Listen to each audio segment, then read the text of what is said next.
Well, while Dartzo might not be fighting Majin Buu, they certainly are, it seems like, competing with themselves these days. These are two of the best blasters of all time. This is the Dartzo Stryker, and then this is, of course, the Villainator, which is one of the most entry-level, cost-effective HVZ primaries to ever come out. And this is Jinx, who does not have the mass or the biology to do a fusion dance with me. But if she could, she would highly recommend taking these two blasters and smashing them together into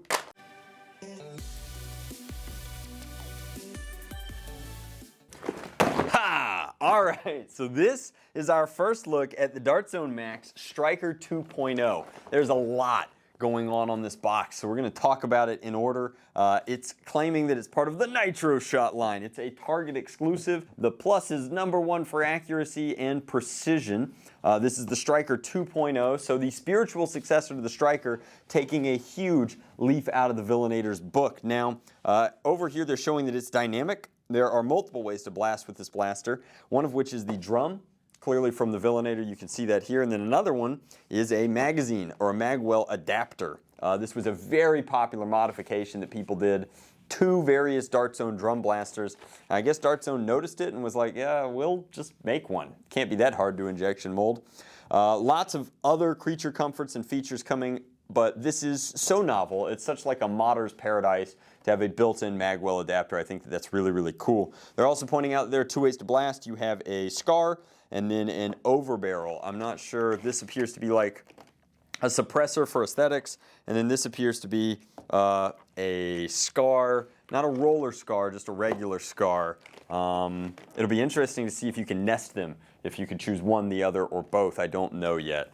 Flipping it over to the side, not much information there, but on the back, a lot. Talking about tactical rares, talking about adjustable scopes. It says that it comes with 40 darts. That's pretty maddening. Not quite at double your darts because you have this drum and this magazine. The magazine, of course, fits, does it say? This is showcasing the muzzles and their attachable nature. Then you've got two bonus O-rings in the package, an adjustable stock, a grip that does appear to be an M4 style grip, then multiple magazine releases, which for some reason Dartzo has decided to take a page out of Nerf's book and is calling them clip releases, but it looks like you have one that's in your control suite and then one that's over here that you can flip with your thumb when you grab the magazine. High-powered blaster comes with eye protection, looks to be relatively solid eye protection, nothing too crazy, but certainly not the cheapest it could be, and then it is featuring exclusively half-length Pro Dart ammo. I love the amount of ammo it comes with, but most important number back here is that it says range is up to 200 feet. We'll see if we can confirm that with some FPS and in-house range testing. It looks like the packaging of the product itself comes with a target, like a stand-up target, so that you can hone your skills in that way. I'll go ahead and get the rest of this out of the box, and we'll pop that out and assemble it as well.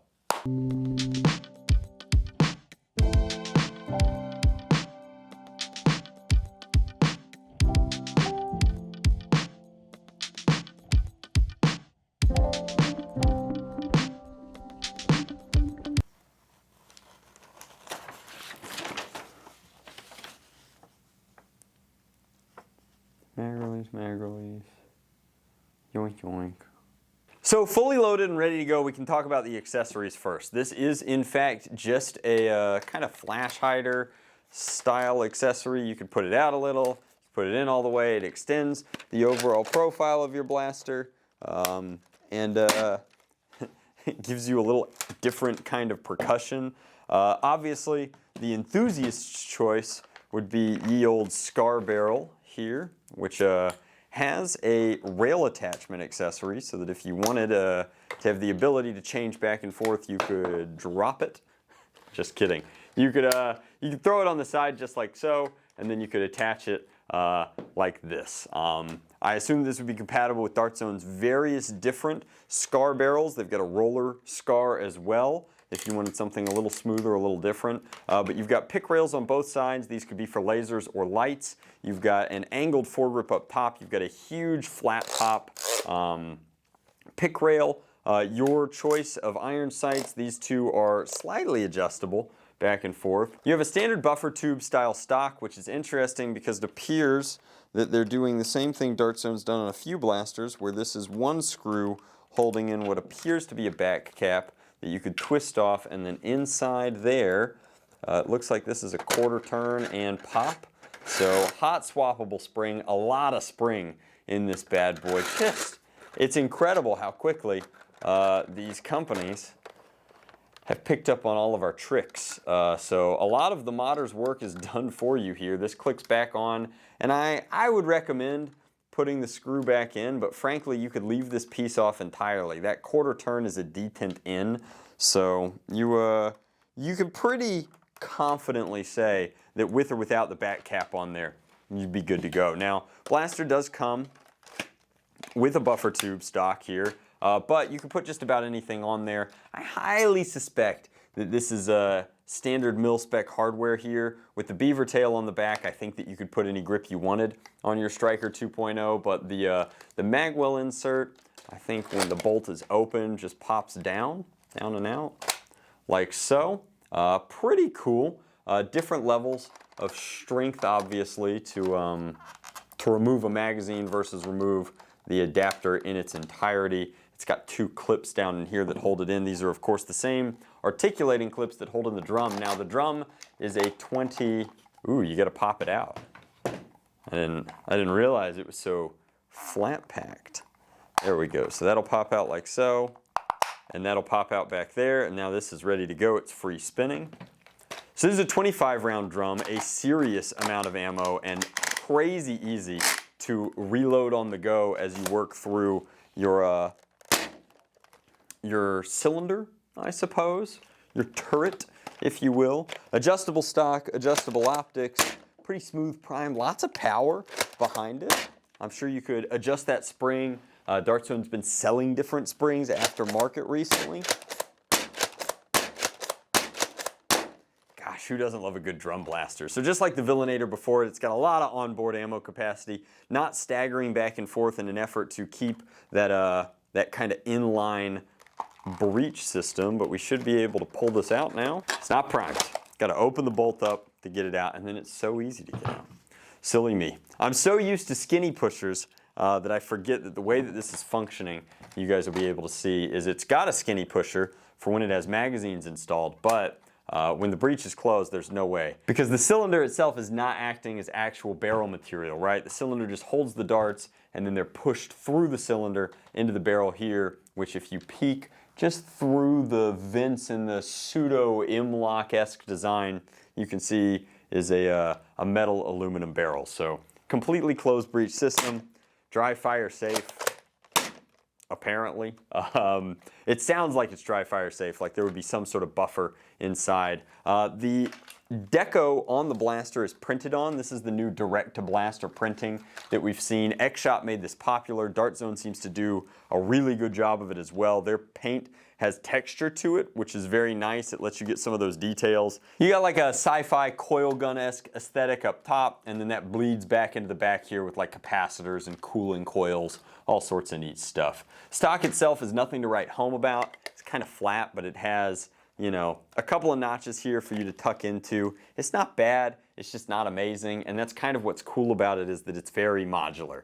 For $50, you're getting a pre-modified blaster in essence, which is pretty tough to beat. Get the magazine in. It looks like the adapter has a pseudo flared magwell, and now while this is slightly curved towards the base, this is in fact a straight Talon geometry, and to prove that, ironically over here I have a worker mag that's also slightly curved. So it seems pretty compatible with a lot of different ammo types. You know, the built-in drum versus magazine, like no having to choose, is just so cool. And then you can assume that the performance will be consistent from platform to platform just because you're chambering into the same barrel regardless of how you get it in good. But for $50, it's a primary class blaster that comes with a ton of ammo and a lot of different options. You can tweak this and modify it however you want. You can make it tighter for slightly lower FPS with more accuracy. You can throw this on for aesthetics. You can paint over their paint job very easily because the shell lends itself very nicely to paint. This kind of smooth textured finish all over that top area is pretty easy for that. Blaster is relatively thin but appears to have a circular plunger tube. We won't know, of course, until we crack into the mod guide, but between grip, stock, optics, and foregrip options, there's a lot that you could do with the Stryker. I, of course, will be tinkering with it a little bit in my own workshop, but before we crack it open, let's put it over the chronograph and see what it does IRL.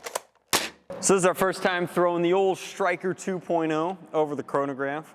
Stock out, no scar barrel for the first couple of shots. Just want to get a baseline and then we'll tighten it up, see how it changes. But plenty of shots here to get some numbers for you guys.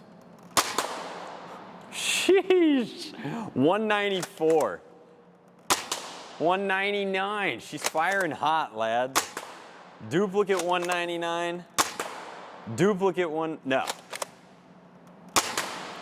And another 199. Well, that's about as close as you can get to 200 without your eyes getting wet. Pretty impressive consistency out of this. Really solid. All right, let's put some on with the scar, tightening it down. 194, 192, 187, 192, 190. So definitely losing a little bit of a step, but not too terribly much. And it should be worth it for the increased tightening of your groups down range. Now, this target's only at 40 feet, but we're gonna throw a few down range and see, let's aim center mass. I did headshots last time. I think I'm gonna go specifically for the center target there. We have plenty of shots of these new bamboos, darts. I gotta stop trying to name darts. I never get the thing that sticks on my first try, but.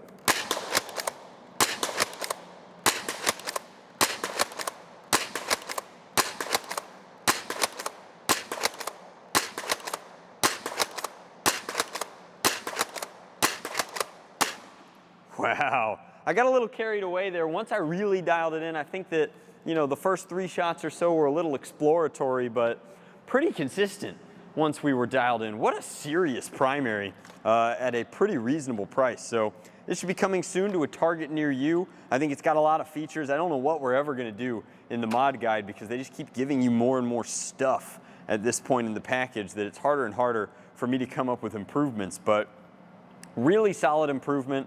I think it's a, you know, it's a better villainator. It's a more dynamic Stryker. It is a really cool primary featuring DartZone's new printing technology. It's got a lot of good stuff going for it. So let me know in the description box down underneath in the comments if you would pick one of these up. What do you think of it?